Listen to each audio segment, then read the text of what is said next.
একটা পরিবারের সকল সদস্যের সুস্থতার জন্য পরিবারের যিনি অভিভাবক থাকেন তাদের সচেতন থাকা সচেষ্ট থাকা খুব ইম্পর্টেন্ট। চিকিৎসা সম্পর্কে, প্রাথমিক চিকিৎসা সম্পর্কে বা রেগুলার সার্ভিস, হেলথ সার্ভিস সম্পর্কে একটা স্পষ্ট ধারণা থাকা খুব গুরুত্বপূর্ণ। এই কারণে যে যদি আমরা প্রত্যেকটা অসুখ সম্পর্কে আমাদের ধারণা রাখা সম্ভব না, কিন্তু জরুরি যে অসুখগুলি থাকে, জ্বর, সর্দি, কাশি, ডায়রিয়া, হাইপারটেনশন,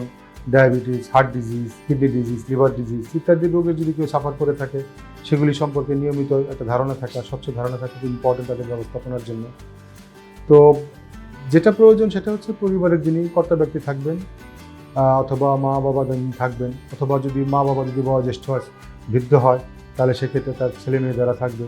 তারা এই বিষয়গুলি সম্পর্কে সচেতন থাকবেন। নিয়মিত চিকিৎসক এর পরামর্শ নেওয়া, বা যদি সেটা সম্ভব না হয়,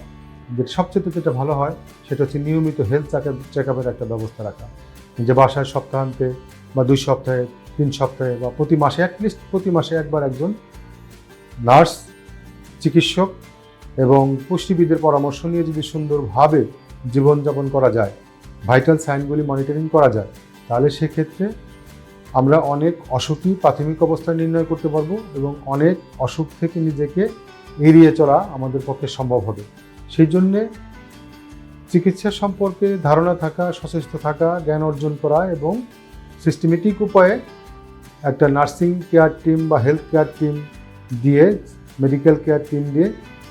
সেবা নেওয়া এবং সেই ভাইটাল সাইনগুলি মনিটরিং করে যদি আমরা চলতে পারি, তাহলে আমাদের সুস্থ সুন্দর জীবন ব্যবস্থা পরিচালনা করা সম্ভব। ধন্যবাদ।